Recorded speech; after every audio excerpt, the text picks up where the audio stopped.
بہترین سب سے درست ہے اقوام. جو قرآن رہنمائی کر رہا ہے وہی رسول بھی کر رہے ہیں.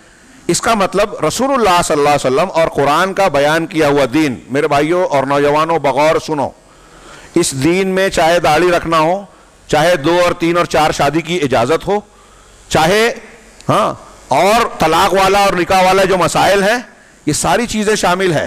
قرآن کہہ رہا ہے اور حدیثیں کہتی ہیں کہ اللہ اور رسول کی تعلیم دنیا کی تمام تعلیمات سے بہتر ہے, درست ہے, اچھی ہے. ہمارا اور آپ کا یہ عقیدہ ہونا چاہیے کہ ہم چاہے ایکسپلین نہ کر پائیں.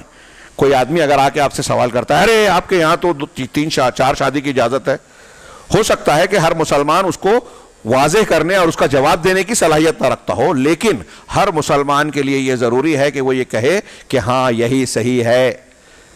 میں آپ کو سمجھا نہیں پا رہا ہوں, آپ کے اعتراض کا جواب نہیں دے پا رہا ہوں, یہ 2 نمبر, لیکن میں یہ عقیدہ رکھتا ہوں کہ سب سے صحیح طریقہ یہی ہے.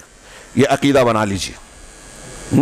کہیں احساس کمتری کی شکار ہونے کی کوئی ضرورت نہیں ہے, اور یہ سائنسی اعتبار سے, فکری اعتبار سے, عقل و دانش اور تجرباتی ماحول بنیاد پر یہ چیز ثابت ہے کہ نبی کریم صلی اللہ علیہ وسلم اور اللہ کے نبی صلی اللہ علیہ وسلم کی تعلیمات جس طریقے سے دنیا میں جو دوسرے مذاہب پائے جاتے ہیں ان کے مقابلے میں اگر آپ جو ہے اس پر غور کریں تو اس سے بہتر تعلیم آپ کو ملے گی نہیں. وہ آپ کسی بھی مسئلے کو دیکھیں, عقیدے میں دیکھیں تو نبی صلی اللہ علیہ وسلم اور قرآن کا پیش کیا ہوا عقیدہ سب سے بہترین نظر آئے گا.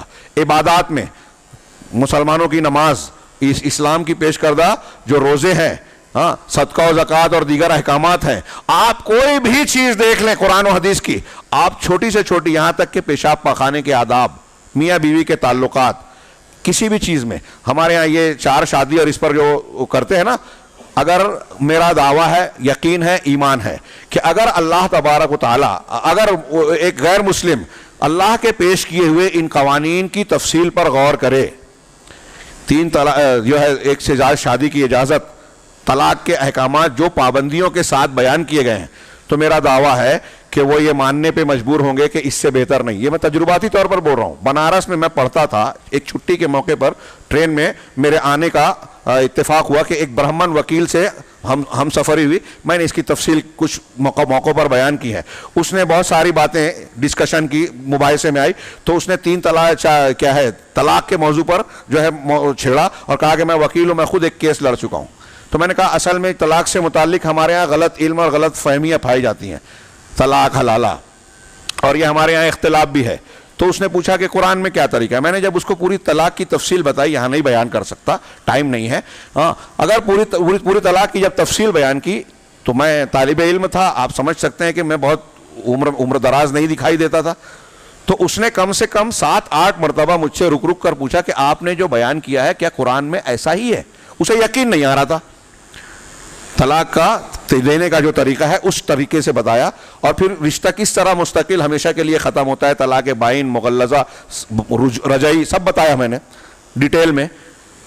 تو کافی دیر کے بعد 7-8 مرتبہ پوچھنے کے بعد اس نے کہا کہ اگر آپ جس طرح بتا رہے ہیں, بولے میں ایک وکیل ہوں اور برہمن ہوں, میں یہ کہہ رہا ہوں کہ آپ جیسے بتا رہے ہیں اگر قرآن اور حدیث میں ایسا ہی ہے تو طلاق کے متعلق اس سے بہترین قانون دنیا میں کوئی ہو ہی نہیں سکتا. یہ ایک مجھ جیسے ادنا سے طالب علم کے بیان پر ایک غیر مسلم کا فوری رد عمل تھا. پھر اس نے ایک سوال کیا مجھ سے کہ یہ بتائیے کہ آپ یہ کہہ رہے ہو لیکن پورے ہندوستان, میں نے خود ایک کیس لڑا ہے, وہاں تو 3 کو 3 مانا جاتا ہے, طلاق کا یہ طریقہ مانا جاتا ہے, تو یہ آپ کا بیان اور قرآن میں جب یہ ہے, حدیث میں یہ ہے جو آپ کہہ رہے ہیں, تو اس میں کیوں فرق ہے. تو میں نے کہا, سوچا کہ اس کو کیسے سمجھاؤں. تو میں نے اس سے کہا کہ دیکھیے اصل میں یہ مسلک ہے, سیکٹس ہے. وہ کہا کیسے. تو میں بتایا کہ امام حنیفہ, امام شافعی, امام احمد, امام مالک, یہ ہمارے تاریخ میں بہت بڑے بڑے علماء گزرے ہیں, ان کو امام کہتے ہیں, یہ بہت بڑے عالم تھے. تو کچھ لوگ جو ہے ان کے تھرو اسلام مانتے ہیں کہ قرآن حدیث کو یا اسلام کو ہم مانیں گے وہ ویسے جیسے امام ابو حنیفہ نے بتایا تو وہ حنفی ہیں, امام شافعی نے جیسے اس کے ایکسپلیشن کیا اس کو ماننے والے شافعی ہیں. تو وہ کہتے ہیں کہ ہم ان کو امام مان رہے ہیں, ان کے تھرو اسلام جو یہ بتایا ہم وہ مانیں گے. تو اس نے سوال کیا کہ آپ کیسا مانتے ہیں.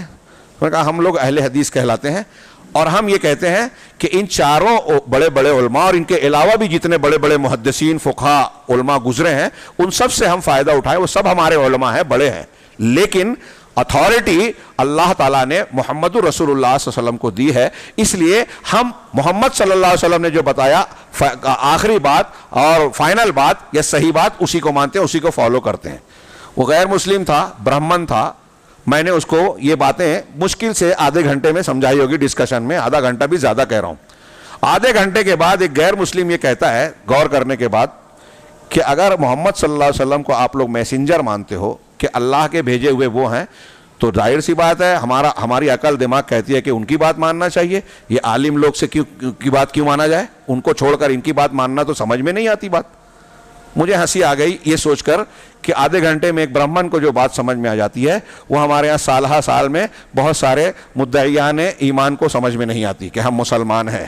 ہاں، یہ کوئی غلط بات نہیں ہے اور میں طنز نہیں کر رہا ہوں، سمپل لاجک، سیدھی لاجک۔ کوئی نہیں مانتا، نہیں سمجھ میں آتا تو یہ اس کی غلطی ہے، اللہ تعالیٰ کے یہاں یہ عذر نہیں چلے گا کہ ہم کو نہیں سمجھ میں آیا تھا۔ بالکل صاف اور کلیئر ہے۔ میں سوال کرتا ہوں کہ لوگ بتائیں کہ اللہ تعالیٰ نے جس طرح سے کہا ہے محمد صلی اللہ علیہ وسلم کی اطاعت کرو، جو دے لے لو، جس سے منع کر دے رک جاؤ، کیا اس کے بعد کوئی عذر ہے؟ کوئی کہہ سکتا ہے کہ میں تو جماعت اسلامی میں چلنے والا ہوں، میرے بانی مولانا مودودی صاحب بہت عظیم دانش اور مفکر، کتابیں لکھنے والے، ان کے سارے مقامات ہم نے مان لیے، کیا اللہ کے نبی صلی اللہ علیہ وسلم کی جگہ آپ دے سکتے ہو؟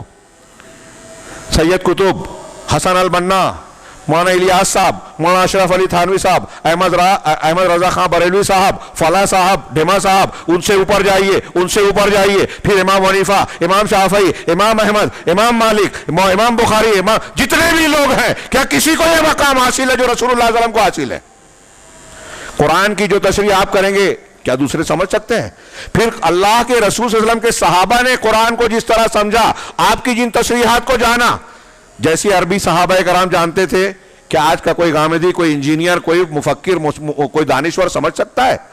ہاں، وہ جس ماحول میں قرآن نازل ہوا اس ماحول کو سب سے زیادہ جاننے والے تھے، اس مقام، اس ماحول کے عربی دانی اور ماحول کے محاوروں کو سب سے زیادہ جاننے والے تھے، اللہ کے رسول صلی اللہ علیہ وسلم کے براہ راست شاگرد تھے۔ تو مجھے بتائیے، میں نے یہ بات بہت تفصیل سے بیان کی تھی محصلہ کے خطاب میں، کہ مجھے بتائیے کہ اللہ کے رسول صلی اللہ علیہ وسلم کے صحابہ کرام کی قرآن کی تفسیر زیادہ بہتر ہوگی یا مولانا مودودی صاحب کی، مولانا اشرف علی تھانوی صاحب کی، سید قطب صاحب کی، حسن البنا کی، فلاں اور فلاں کی؟ کون زیادہ قابل اعتبار ہے؟ ہم کسی کی برائی نہیں کر رہے ہیں، کسی کی تنقیص نہیں کر رہے ہیں، لیکن یہی مصدر شریعت اور رخ کو بدل دینے سے آپ کے دین میں خرابی پیدا ہو جاتی ہے۔ اور آج دنیا میں جتنے اختلافات ہیں نا، اس کی وجہ یہی ہے کہ آپ نے، لوگوں نے، مسلمانوں نے قرآن اور حدیث کو مرکزیت دینے کی بجائے ان کے مقابلے میں کسی نے امام کو بنا لیا، کسی نے پیر صاحب کو بنا لیا، کسی نے کسی اور کو اپنا مرکز بنا لیا، اور اللہ کے رسول اور قرآن کو کہتے ہیں کہ ہم مانتے ہیں، لیکن ان کو مان کر مانتے ہیں، اور جہاں ان کی اور ان کی بات ٹکراتی ہے وہاں اکثر ایسا ہوتا ہے کہ حدیثوں کو رد کر دیا جاتا، ان کی تعویل کر دی جاتی ہے، ان کو منسوخ کرا۔ اتنی جرات کی گئی کہ امام کرخی کے تعلق سے مشہور ہے، وہ کہتے ہیں کہ ہر وہ حدیث اور آیت جو ہمارے مسلک کے خلاف ہو ہم اس کو منسوخ کہیں گے یا اس کی تعویل کریں گے۔ کتنی بڑی جرات ہے! خود بدلتے نہیں، قرآن کو بدل دیتے ہیں۔ علامہ اقبال نے کہا تھا، ہوئے کس درجہ فقیہان حرم بے توفیق، خود بدلتے نہیں قرآن کو بدل دیتے ہیں۔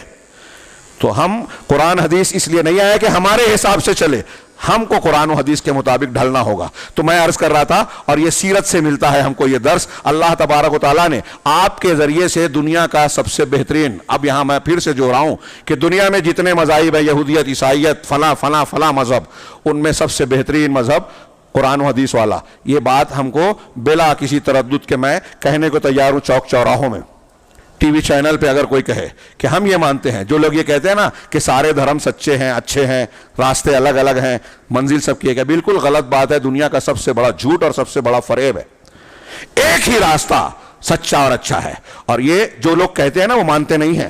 ہمارے دکتور فضل الرحمان صاحب رحمہ اللہ نے ایس پی سے کہا تھا، اس نے بھی یہ کہا کہ ہم سب دھرموں کو سچا مانتے ہیں۔ کہا آپ بھی نہیں مانتے؟ کہا میں کہہ رہا ہوں، کہا آپ کہہ رہے ہیں لیکن مانتے نہیں ہیں آپ۔ کہا کیسے؟ کہا اگر آپ مانتے ہیں تو ابھی اس وقت آپ کون سے دھرم پر ہے؟ کہا میں ہندو مذہب پر ہوں۔ تو کہا جس طرح ابھی ہندو مذہب پہ ہیں اسی کچھ دن جو ہے سال 2 سال آپ کرسچن اور عیسائی مذہب پر ہو جائیں، کچھ سال جو ہے یہودیت پہ ہو جائیں، پھر کچھ سال مسلمان بن جائیں، تب تو ہم مانیں گے نا کہ جس طرح آپ ہندو دھرم کو مان رہے ہو اس طرح عیسائیت کو، یہودیت کو اور اسلام کو بھی مان رہے ہو۔ آپ جب یہ کہتے ہو کہ میں ہندو ہوں، اس کا مطلب آپ یہ کہہ رہے ہیں کہ میں کرسچن نہیں ہوں، عیسائی نہیں ہوں، یہودی نہیں ہوں، مسلم نہیں ہوں۔ آپ اس کو صحیح مان رہے ہیں تبھی اس کو ایکسیپٹ کر رہے ہو، اور اب جیسے اس کو مان رہے ہو ویسے اگر اس کو بھی مان رہے ہو کبھی اس پر بھی عمل کر کے بتائیے۔ اور میں اس میں مزید تفصیل بیان کرتا ہوں کہ ایک مذہب میں ایک چیز جو ہے مہا پاپ ہے، دوسری جگہ وہ عبادت ہے۔ یہاں مورتی پوجا کی جا رہی ہے، یہاں غیر اللہ کو پکارا جا رہا ہے۔ اسلام کہہ رہا ہے کہ قل هو اللہ احد اللہ الصمد، کسی اور کو پکارنا شرک ہے، اور شرک بھی ایسا کہ سارے عمل برباد، اگر اس پر مر گیا تو آدمی کبھی جہنم سے نہیں نکلے گا۔ دونوں کیسے صحیح ہو سکتا ہے؟ تو یہ دھوکہ ہے۔ محمد صلی اللہ علیہ وسلم کا لایا ہوا دین سب سے زیادہ صحیح، اور آپ کے لائے ہوئے دین میں یہ بات دماغ میں بٹھا لیجئے گا، میرے پاس تفصیل کا موقع نہیں ہے، کہ آپ کے لائے ہوئے دین میں لوگوں نے بہت سارے چور راستے اور فرقے بنا لیے۔ فلاں شخصیت کے پیچھے کوئی جا رہا ہے، فلاں بدعت کی بنیاد پر کسی نے الگ راستہ بنا لیا۔ یہاں جہمیت ہے، اعتزال ہے، اشعریت ہے، ماتریدیت ہے، خارجیت ہے، صوفیت ہے، حنفیت ہے، شافعیت ہے، مالکیت ہے۔ اور اہل سنت والجماعت میں اگرچہ یہ 4 مسلک کے ائمہ بھی شمار ہوتے ہیں، لیکن تقلیدی بنیاد پر جو لوگوں نے فرقہ بندی کر لی ہے اور یہ اختلاف کر لیا ہے قرآن اور حدیث منہج صحابہ سے ہٹ کر، کہ اللہ کے ایک شخصیت کو پکڑ لیا، ایک امام کو پکڑ لیا، اب اس کے خلاف میں حدیث آ رہی ہے، صحابہ کے اقوال آ رہے ہیں، دوسرے تمام اماموں کی بات آ رہی ہے، سب کو رد کر دیا، ایک کو ماننا ہے۔ یہ اس کی کوئی دلیل قرآن حدیث میں عقل اور فطرت میں نہیں ملے گی آپ کو۔ ایک بالکل غلط بات، غلط دین ہے۔ تو منہج صحیح کیا ہے؟ قرآن حدیث کو ماننا، اور مسلمانوں کے گروہوں میں بہت سارے جو بدعتی فرقے ہیں ان میں اس طریقے کو ماننا جو نبی کریم صلی اللہ علیہ وسلم کا طریقہ ہے، یعنی سنت کا، جس کو ماننے والوں کو اہل سنت یا اہل الحدیث کہتے ہیں، اور صحابہ کا جس کو الجماعت کہتے ہیں، اہل السنہ والجماعہ۔